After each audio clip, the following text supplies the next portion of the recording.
Hello, senators and legates. Welcome to Total War Tactics. Today we're going to take a closer look at a tactic which has shown to be very effective in real life. But now we need to figure out if it's good enough for Total War. As you can see, we're going to be doing this in Rome 2 with the Divide Et Impera mod enabled. We're going to be covering a tiny bit of historical context, the theoretical formation and how to execute it, the army composition, how to use it in game, and lastly but not least, how to defeat it. If there are any parts of the video you want to see, there are timestamps in the description for you to use. But with that said, let's introduce the tactic.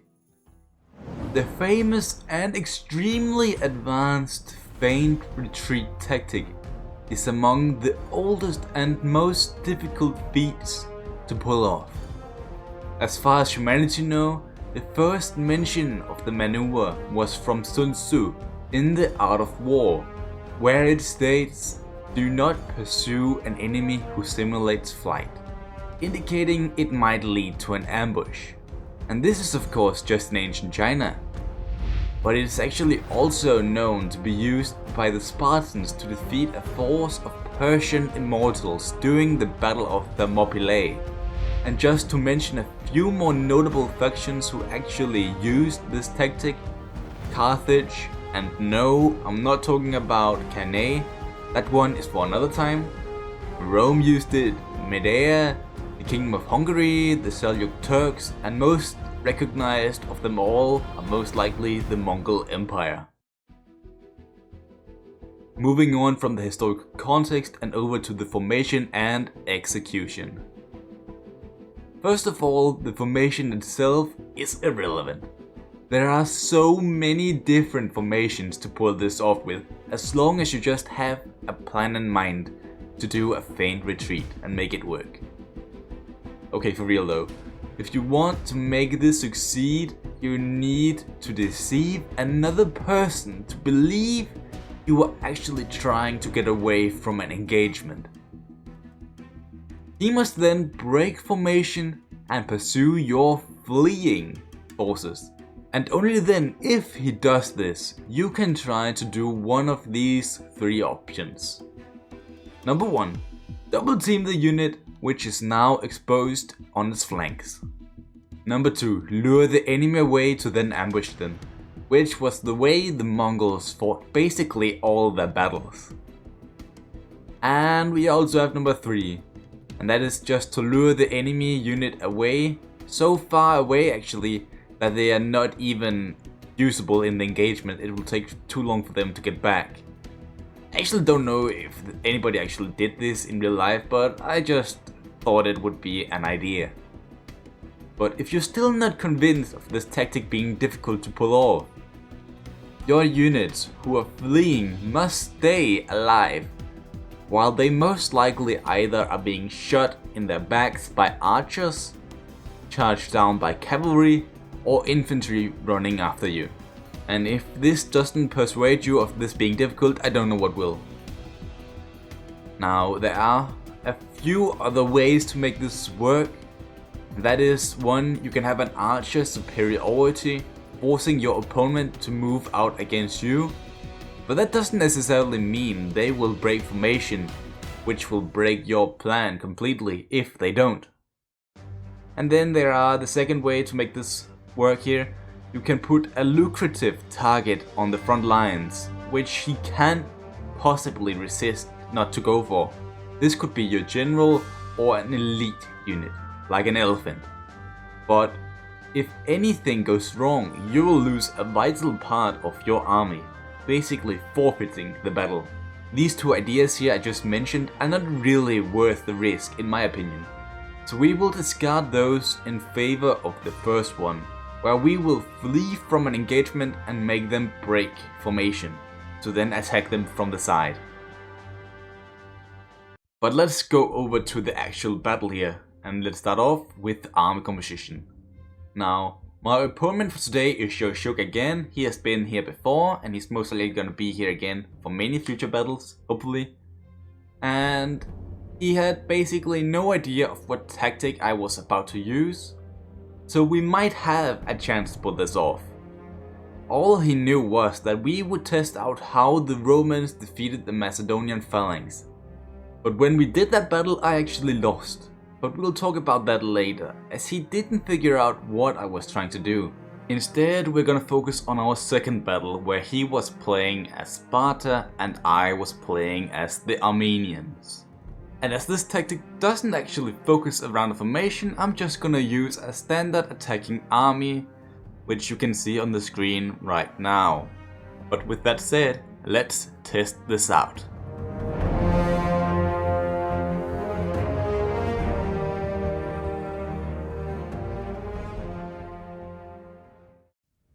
Shuk was positioned at the top of the hill, while our main army were on the left.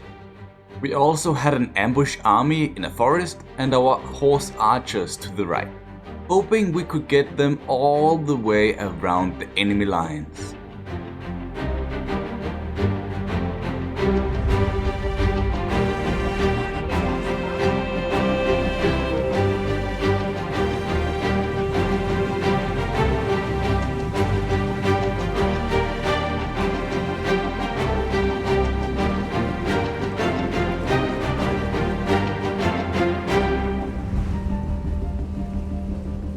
Fast forward a bit and our archers, who are about to take a small bit of high ground, gets charged out of nowhere by his cavalry, forcing us to invest our spear infantry, but on the other side our horse archers are actually dealing with a lone spear unit.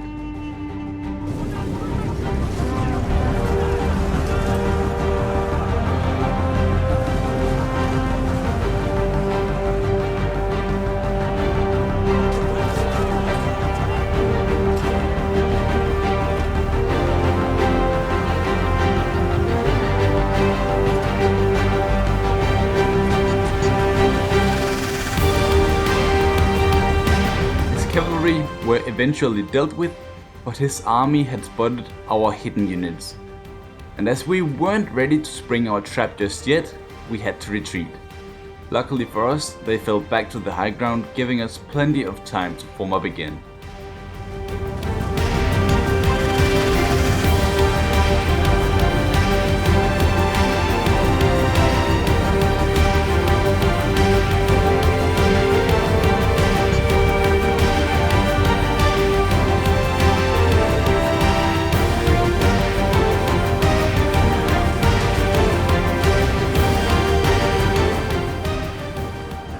With one unit already pulled out of formation, he pushed forward with his remaining line.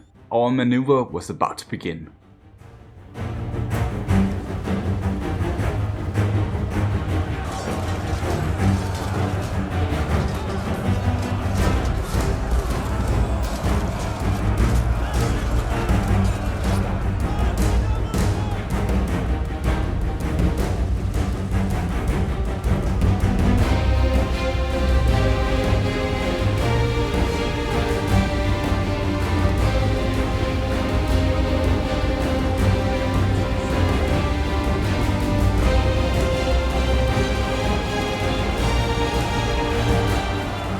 We made it work to our right, where we pulled another unit away from the enemy army and into the forest.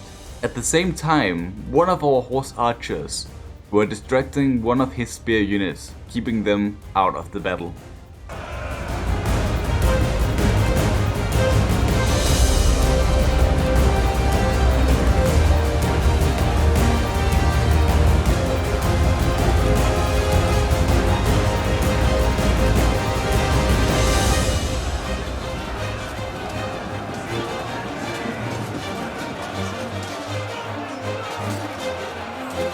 Fighting everywhere, our cavalry could now get in behind his formation and start to fire straight into his ranks.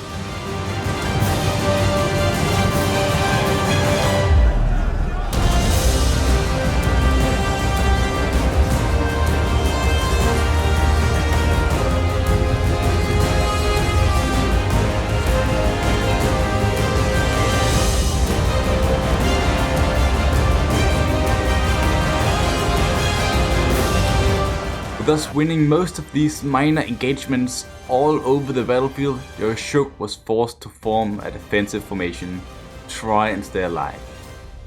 But our numbers were too great, and we would charge him from all sides.